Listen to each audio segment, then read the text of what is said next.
ಇನ್ನು ಪಬ್ಲಿಕ್ ಟಿವಿಗೆ ಎಸ್.ಎಂ. ಮುನಿಯಪ್ಪ ಅವರು ಪ್ರತಿಕ್ರಿಯೆಯನ್ನು ಕೊಟ್ಟಿದ್ದಾರೆ. ಏಕಾಏಕಿ ತಮ್ಮ ಹೆಸರು ಈಗ ಕೋಲಾರ ಕ್ಷೇತ್ರಕ್ಕೆ ಕೇಳಿ ಬರ್ತಾ ಇರೋದ್ರಿಂದ ನಿಮಗೆ ಅವಕಾಶ ಸಿಕ್ಕಿದ್ರೆ ಸ್ಪರ್ಧಿಸ್ತೀರಾ ಅಂತ ಹೈಕಮಾಂಡ್ ಕೇಳಿದೆ.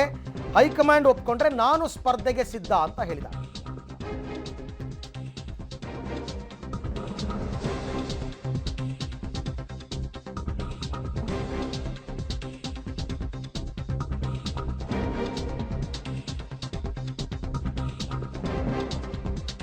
ಓಕೆ, ಪಬ್ಲಿಕ್ ಟಿವಿಗೆ ಎಸ್.ಎಂ. ಮುನಿಯಪ್ಪ ಅವರು ರಿಯಾಕ್ಟ್ ಮಾಡಿದ್ದಾರೆ. ನಿಮಗೆ ಅವಕಾಶ ಸಿಕ್ಕಿದ್ರೆ ಸ್ಪರ್ಧೆ ಮಾಡ್ತೀರಾ ಅಂತ ಹೈಕಮಾಂಡ್ ಈಗಾಗಲೇ ನನ್ನನ್ನು ಕೇಳಿದೆ. ಹೈಕಮಾಂಡ್ ಒಪ್ಕೊಂಡ್ರೆ ನಾನು ರೆಡಿ ಇದ್ದೀನಿ. ಯಾಕೆಂದರೆ 40 ವರ್ಷ ನಾನು ಪಕ್ಷಕ್ಕೋಸ್ಕರ ದುಡಿದಿದ್ದೀನಿ. ನನ್ನಲ್ಲಿ ಯಾವುದೇ ಗುಂಪುಗಾರಿಕೆ ಇಲ್ಲ. ಎಲ್ಲರನ್ನೂ ವಿಶ್ವಾಸಕ್ಕೆ ತಗೊಂಡು ಚುನಾವಣೆಗೆ ಹೋಗ್ತೀನಿ ಅಂತ ಮಾಜಿ ಶಾಸಕ ಎಸ್.ಎಂ. ಮುನಿಯಪ್ಪ ಅವರ ಹೇಳಿಕೆ.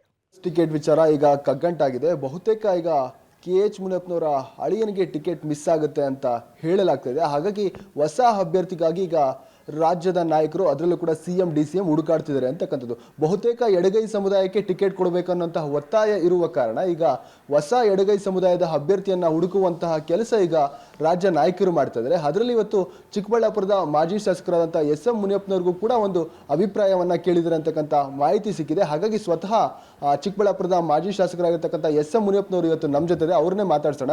ಸರ್, ಕೋಲಾರದ ಟಿಕೆಟ್ ಕಗ್ಗೆಂಟ್ ವಿಚಾರ ನಿಮ್ಮ ಗಮನಕ್ಕೂ ಬಂದಿರುತ್ತೆ. ಈಗ ತಮ್ಮನ್ನ ಅಭ್ಯರ್ಥಿಯಾಗಿ ಅಂತ ಕೇಳಿ ಅಭಿಪ್ರಾಯವನ್ನ ಕೇಳಿದ್ರೆ ಅಂತಕ್ಕಂಥ ಮಾಹಿತಿ, ಅದು ಎಷ್ಟು ನಿಜ, ಯಾರು ಕೇಳಿದರೆ, ಹೇಗೆ, ಏನು ಅಭಿಪ್ರಾಯ ತಮ್ಮದು ಅಂತ? ನನಗೆ ಹೈಕಮಾಂಡು ಕೇಳಿದೆ, ನೀವು ಅವಕಾಶ ಸಿಕ್ಕಿದ್ರೆ ಕಂಟೆಸ್ಟ್ ಮಾಡ್ತೀರಾ ಅಂತೇಳಿ. ನಾನು ಮೊದಲಿನಿಂದನೂ ಪಕ್ಷದಲ್ಲಿ ದುಡ್ದಿದ್ದೀನಿ 40 ವರ್ಷದಿಂದ. ಹೈಕಮಾಂಡ್ ಒಪ್ಕೊಂಡ್ರೆ ನಂದೇನು ಅಭ್ಯಂತರ ಇಲ್ಲ. ನನಗೇನು ಯಾವುದೇ ಗುಂಪುಗಾರಿಕೆ ಅನ್ನೋದು ನನಗಿಲ್ಲ. ಈಗಾಗಲೇ ಈಗ KH ಮುನಿಯಪ್ಪನವರು ಅವ್ರ ಅಳಿಯನಿಗೆ ಟಿಕೆಟ್ ಕೊಡಬೇಕು ಅನ್ನೋ ಒತ್ತಾಯ, ಅದು ಜಗಳ ಆಗಿದೆ. ಈಗ KH ಮುನಿಯಪ್ಪನವರು ನಿಮ್ಮ ಸಂಬಂಧ ಯಾವ ರೀತಿ ಇದೆ? KH ಮುನಿಯಪ್ಪ ನಾವು ಆಪ್ತರಾಗೇ ಇದ್ದೀವಿ. ಒಂದು ಮನೆ ಎಲ್ಲೇ ಹುಟ್ಟಿ ಬೆಳೆದಂಗೆ ನಾವು ಮೊದಲಿನಿಂದನೂ ಅನ್ಯೋನ್ಯತೆ ಇದೆ. ಈಗ ನಿಮಗೆ ಒಂದು ವೇಳೆ ಟಿಕೆಟ್ ಕೊಡ್ತೀವಿ, ನೀವು ನಿಂತ್ಕೊಳ್ಳಿ, ಎಲ್ಲ ತಯಾರಾಗಿ ಅಂತ ಹೇಳಿದರೆ ತಮ್ಮ ನಿರ್ಧಾರ ಏನಾಗಿರುತ್ತೆ? ನಾನು ರೆಡಿ ಆಗ್ತೀನಿ. ಚುನಾವಣೆಗೆ ಇಲ್ಲದಕ್ಕೆಲ್ಲ ಸಿದ್ಧ ಇದ್ದೀರಾ? ಸಿದ್ಧ ಇದೆ. ಒಪ್ಪಿಗೆ ಇದೆ?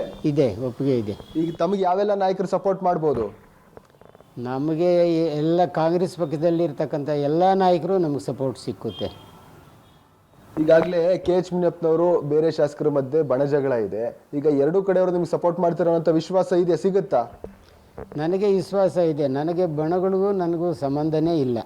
ಈಗಾಗಲೇ ಈಗ KH ಮುನಿಯಪ್ಪನವರು ಒಂದು ಕಡೆ ಹಳಿಯನಿಗೆ ಟಿಕೆಟ್ ಕೊಡಲೇಬೇಕು ಅಂತ ಪಟ್ಟಿಡಿದ್ದಾರೆ. ಈಗ ಅವ್ರನ್ನೇನಾದರೂ ನೀವು ಮಾತಾಡ್ತೀರಾ? ನನಗೆ ಕೊಟ್ಟರೆ ನೀವು ದಯವಿಟ್ಟು ಮಾಡಿ ಅಂತ ಏನಾದರೂ ಕೇಳ್ತೀರಾ?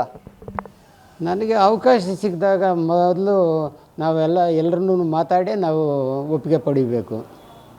ಈಗೇನಾದರೂ KH ಮುನಿಯಪ್ಪನವರ ಇದುವರೆಗೂ ಅಂದರೆ ನಿನ್ನೆ ನಿಮಗೆ ಅಭಿಪ್ರಾಯ ಕೇಳಿದ್ರಾ? ಯಾರಾದರೂ ಫೋನ್ ಮಾಡಿದ್ರಾ ನಿಮಗೆ? ಇಲ್ಲ, ಯಾರೂ ನನ್ನ ಮಾತಾಡಿಲ್ಲ. ಹೈಕಮಾಂಡ್ನಿಂದ ನನ್ನ ಕೇಳಿದ್ದಾರೆ, ಅಷ್ಟು ಬಿಟ್ಟರೆ ಲೋಕಲ್ನಲ್ಲಿ ಯಾರೂ ನನ್ನ ಕೇಳಿಲ್ಲ. ಇದುವರೆಗೂ ಏನಾದರೂ ನೀವು ಈ ರೀತಿ ಬಂದಿದೆ ಅಂತೇಳಿ KH ಮುನಿಯಪ್ಪನವ್ರನ್ನಾಗಲಿ ಬೇರೆ ಯಾರಾದರೂ ಸಂಪರ್ಕಿಸುವಂಥ ಕೆಲಸ ಏನಾದರೂ ಮಾಡಿದ್ರಾ? ನಾನೇನೂ ಮಾಡಿಲ್ಲ. ಈಗ ಕಾಂಗ್ರೆಸ್ ಪಕ್ಷಕ್ಕೆ ನೀವು 40 ವರ್ಷಗಳಿಂದ ದುಡಿದಿದ್ರಿ, ಈ ರೀತಿ ಅವಕಾಶ ಬರುತ್ತೆ ಅಂತ ಏನಾದರೂ ಎಕ್ಸ್ಪೆಕ್ಟ್ ಮಾಡಿದ್ರಾ? ಇಲ್ಲ, ನಾವು ಎಕ್ಸೆಪ್ಟ್ ಮಾಡೇ ಇಲ್ಲ.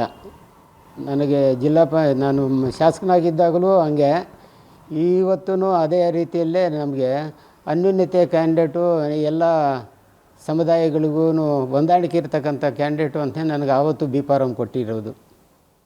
ಇವತ್ತು ಅವಕಾಶ ಕೊಡ್ತಿದ್ದಾರೆ ಅಂತ ಕೇಳಿದಾಗ ನಿಮ್ಗೆ ಏನು ಅನಿಸ್ತು? ಯಾಕೆಂದರೆ ನೀವು ನಿರೀಕ್ಷಣೆ ಮಾಡಿರಲಿಲ್ಲ. ಈ ಟೈಮಲ್ಲಿ ನನಗೆ ಎಲ್ಲೋ ಒಂದು ಕಡೆ ಅವಕಾಶ ಕೊಡ್ತಿದೆ ಅಂದರೆ ಪಾರ್ಟಿ ಗುರುಸಿ ಏನು ಅನಿಸುತ್ತೆ? ಖುಷಿ ಆಯಿತಾ? ನಾನು ಪಕ್ಷದಲ್ಲಿ ಆವತ್ತಿನಿಂದ ಪ್ರಾಮಾಣಿಕವಾಗಿ ಕೆಲಸ ಮಾಡಿರೋದ್ರಿಂದ ಅವಕಾಶ ಸಿಗದಾಗ ಸಾಮಾನ್ಯವಾಗಿ ಖುಷಿ ಆಗೇ ಆಗುತ್ತೆ.